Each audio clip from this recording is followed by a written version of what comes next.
What went through your minds when you heard that verdict? First degree murder, guilty. That I was going to spend the rest of my life in prison without any possibility of ever getting released. And you're devastated. I was devastated. Could have been death. Did you think that? I was terrified that they would give either one of us death, and it's scary. It's important to you to stay together when you get moved to the state prison? Very important. That is what's gotten us through these 6 years and through our life. The family that Eric and I grew up in, we had to be there for each other throughout, and it really created a bond that gets us through very rough periods. Some people might say, why should we put them together? I mean, look what they did. They should be punished as much as possible. Let's separate them. What do you say to that? You know people will say that, some. There's nothing to say to that. What we did, it was awful, and I wish I could go back. We will spend the rest of our life in prison. But if we're not put in the same prison, there's a good probability I will never see him again.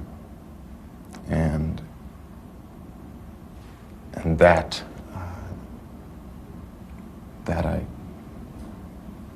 some things that you cannot take, and there's some things that you can endure.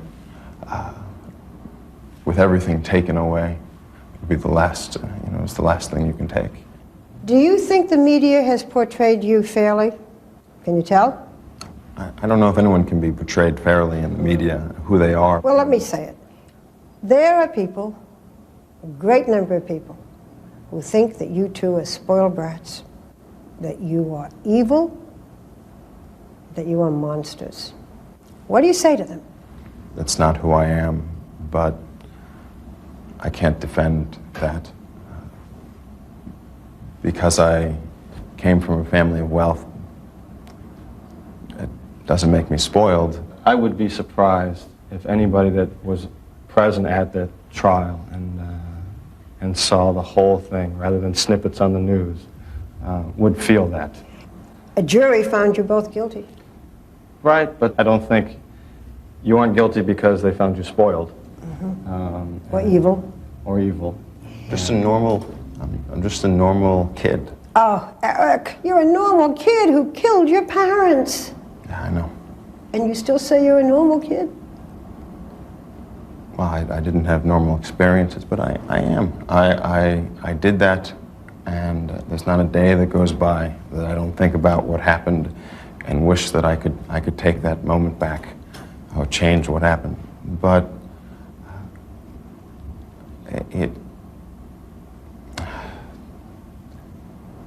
it's hard to live with that. Do you feel remorse?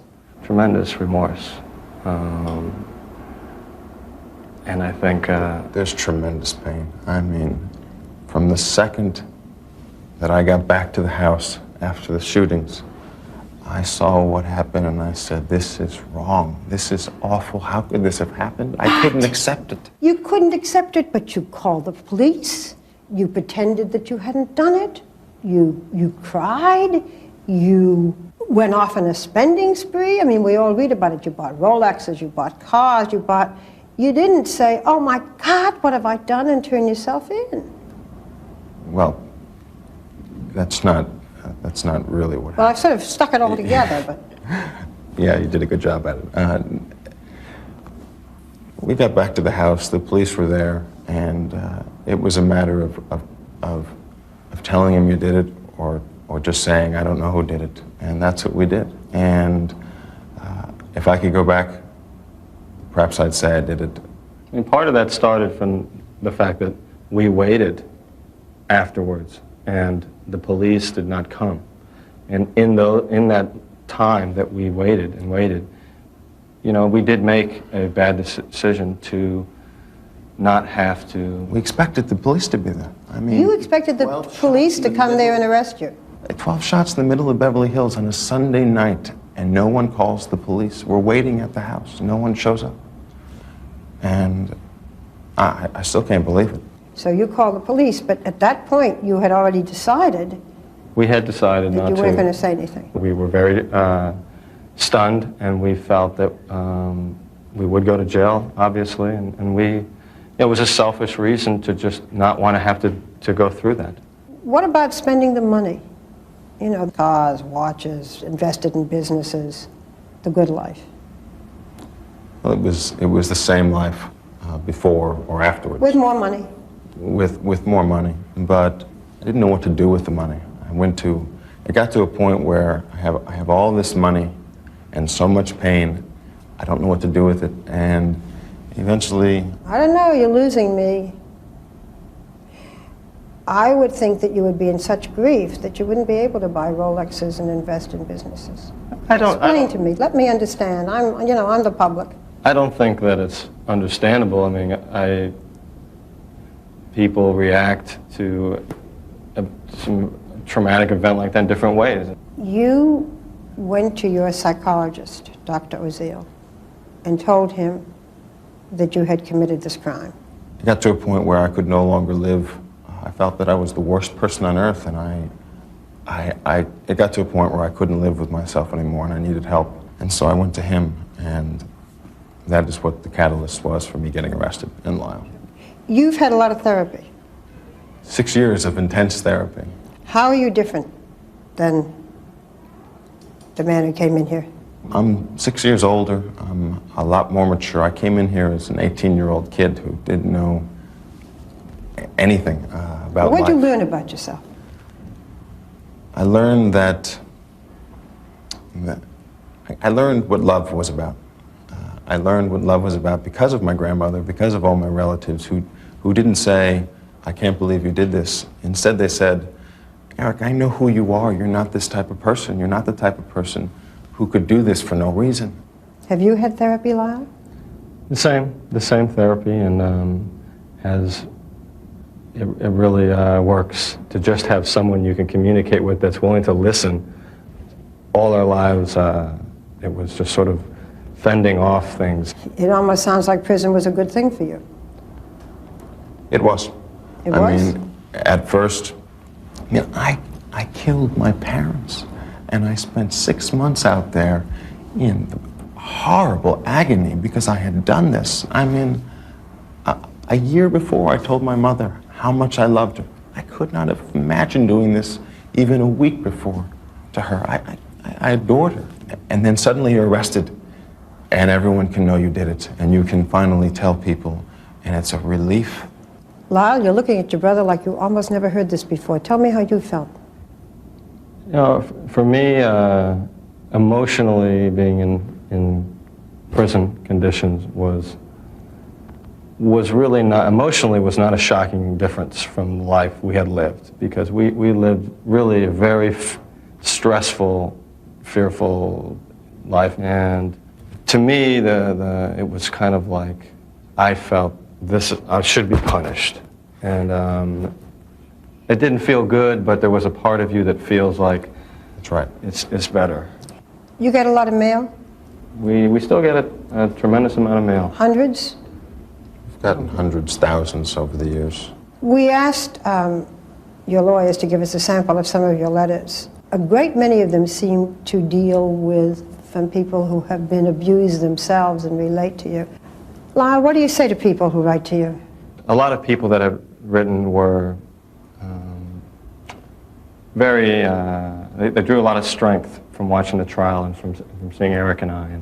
And I've gotten mail after the verdict, people discouraged. And I wanted to say to them to not lose hope because of this one case and this one verdict. Very unique situation here, and that this does not mean that if they go get help, people won't believe them, or people will treat them harshly, or they'll be ridiculed. I don't feel they will be. That's not to say do what we did. Don't do what we did, but don't be afraid of getting help. People that want to reach out to social workers for help, but are ashamed or afraid. Do you also get love letters? Yeah, some. Find that strange? It's a strange phenomenon that a lot of love letters come in from people that don't know you at all. Do either one of you have girlfriends? Do either one of you have someone who cares particularly about you now at this point in your life? I do. I You have do? someone who I love very much and is a saint to put up with everything that comes with this. Can you tell us who she is? Yeah, her name is Anna Erickson, and I hope that we can get married. Even though it's a very limited relationship because of where we are, the exchange of love and sharing, it keeps you in touch with yourself and softer, and you know, otherwise you can become very hard and cold in here. Is this someone you knew before prison? No. This is someone who began to write to you and meet you? She wrote me many years ago, but and I've come to know her well, but just someone that I met through the mail. And she wants to marry you? And she does. Eric?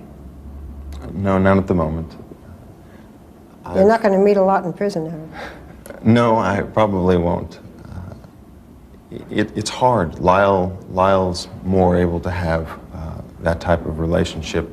Eric, you know that the prosecutor brought up the fact that you might have been a homosexual and that this might have caused some of the fury on your father's part. Yes, he did. I didn't hear about girlfriends. They were there. I guess what I just have to say to you is, are you gay? No. No, the prosecutor brought that up because I was sexually molested, and he felt in his own thinking that if I was sodomized by my father, that I must have enjoyed it, and therefore I must be gay, and the people that are gay out there must be sexually molested or they wouldn't be. Felt, and it was upsetting to hear, but I'm not gay, but a lot of gay people write and feel connected to me. A problem at the trial was the gender bias, that because we were dealing with males and in an incest family, that there's sort of perceptions that, well, maybe it was something that he wanted, something that he allowed to happen, that he shouldn't be allowed to feel afraid because he's a male. I really felt that people might have seen this case very differently if it were a sister that I was protecting or that was involved in this and not a brother. You know this whole business of abuse excuse, that you were abused by your parents, sexually abused, emotionally abused by this tough, unyielding father. But there are lots of people who are abused sexually in other ways and they don't kill their parents, and you've been ridiculed for this abuse excuse. What do you say about it? Abuse excuse is a word that Alan Dershowitz made up, not knowing anything about the case. To simplify it to its simplest degree, if a person is raped, man or woman, and she kills the man who raped her, is it an excuse that the reason she killed him is because she was raped? Of course not. I certainly never felt that what I did was justified or right. It was just a question of how wrong was it. That was a big misperception about this case, that it was about justification or excuse. And my brother and I essentially pled guilty. That was very hard for me to hear the ridicule about that, because I really felt that Eric and I, we could have gone to trial like most people and just sort of, we weren't there, it wasn't us, and had that trial. What do you mean, we could have gone to trial, we weren't there? Well, you could go to trial and just say that I was, chipping golf balls at the time and I wasn't there. And Eric and I went to trial and said, we did this. There were tapes. Tapes became admissible because we said we did it. Lyle and I fought because he felt that telling the world that Dad was a sexual torturer was killing Dad twice, and he did not want to kill Dad twice. And he fought, and he said, I don't want to go up there, I'm not going to take the stand, I'm not going to do it. And then when he did, there was a great outpouring, but there was also people laughing at him, and it was strange. Eric, you were able to tell your psychologist that you had killed your parents But you were not able to tell your psychologist that your father had abused you? Unless you've been molested, you can't realize how hard it is to tell. Because of shame? Because of shame. Describe your relationship with your father. What words come into your mind? Brutal. Painful. Torturous. And yet I thought that he was the most powerful and brilliant person I had ever met. I was his firstborn son. That was very important to him. And my bond with him was, I thought, strong because we had been through so much together. But it was difficult to see the things that were going on. And things that were going on, that is, when you learned that he was sexually molesting your brother? he had sexually molested me before I was a teenager. And it was a much different experience than Eric's. Because you were little? Because I was little, I guess. You know, there are some questions that everybody asks, like, why didn't you run away? I wish that I could have. I tried to run away when I was 12, and my father found me. He caught me and said, if you ever run away, I will kill you, I will find you, and I will kill you. Suppose you left and you, I don't know what, became a waiter and moved away. You still thought he'd find you? He would find me and probably kill me. I thought for certain he would kill me. You still think that? Oh, absolutely. Did you love your mother or like your mother? I loved my mother and I tried to help her. My mother was a person in a lot of pain, and she was alcoholic and she was suicidal. Did she know about the abuse, the sexual abuse? She knew. And didn't do anything? She knew, and it doesn't seem that she did anything. Do you still think about the night of the murder? Every day. You both do? Tell me as clearly as you can why you murdered your parents that night. First thing that comes to mind is terror. I was so afraid. A few days before, I had said to myself, I am never going to let my father touch me again. After I told Lyle that it had been continuing on, I said to myself, I'm never going to let him touch me again. And just before the shootings, my dad told me to get to my room and that he would be there in a minute, and he was going to come up and there was going to be sex, and it was like an explosion in my mind. But you'd bought the guns. It wasn't something that just happened that moment. You'd thought about it. No. You bought the guns in advance. They just weren't in the house. Yes, we bought the guns in advance. So this didn't just happen that moment. We bought the guns. There was a series of confrontations and blow-ups in the house. My dad, when it first was revealed that I had told Lyle about the secret, my dad said to Lyle, you're going to tell everyone, and I'm not going to let that happen. Take me through your mind, Lyle. I cannot separate and say this is why this happened. My father was threatening us, and so there was fear, but there was great, there was anger on my part, and my mother was aware of and had allied herself with my father, and there was a great deal of confusion. This happened all in just 3 days, and I wish I'd give anything to just turn back that one page of my life. The other big question. You killed your father, who was molesting you. Why did you kill your mother?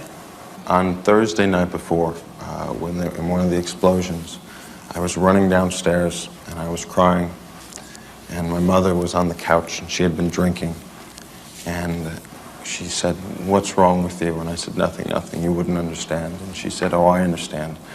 What do you think, I'm stupid? And she told me that she knew, that she had known all my life what my father was doing. And it was like I didn't even know who she was anymore. And I just saw Dad and Mom as the same person at that point. I saw them as a single person. And really the first time that this secret about what was happening with Dad and Eric was discussed openly in the family in a very angry way. I don't know about Eric, but I completely lost control myself. And in that time, I didn't separate. I knew my mother and my father. it was just adrenaline and fear and anger. Lost control. There is no explanation. But We don't offer one. You had thought about this earlier because you had bought the gun several days before. We knew that this could end, a violent confrontation could occur because my father had threatened my life. You still think your father would have killed you for revealing the secret? You both still feel that? There's no question. Really?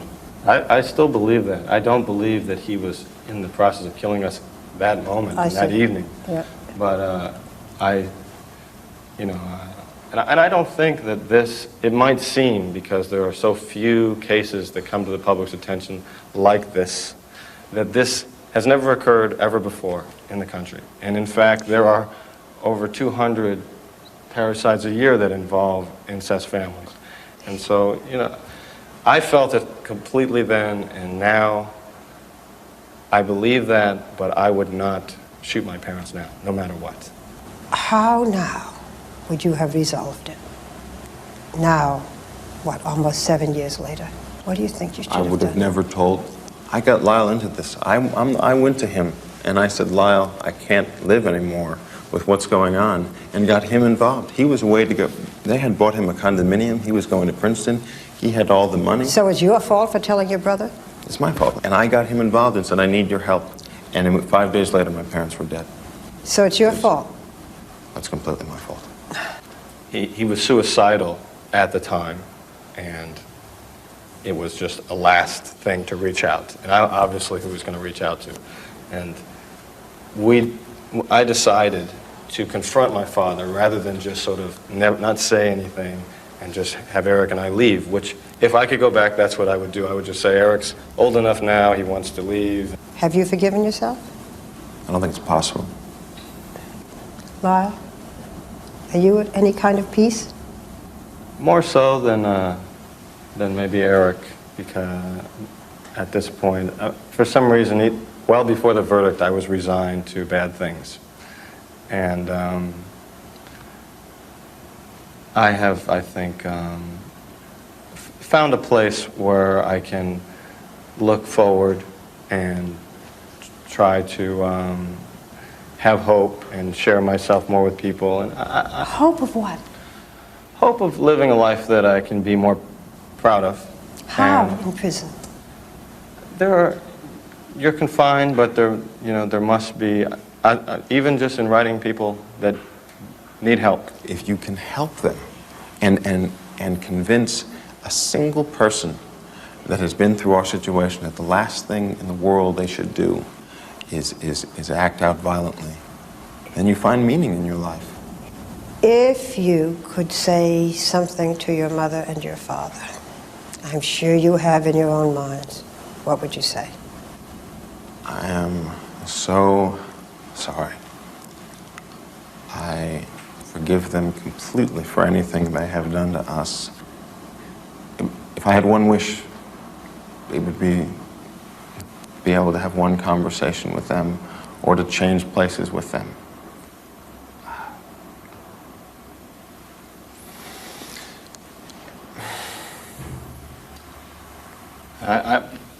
I hope someday that I can be with them and have some sort of conversation about what happened. It is one of the awful things is that we couldn't communicate that weekend, and I can't. And just that I love them, and that I believe, despite everything that happened, that they really loved us, and that things just went awry.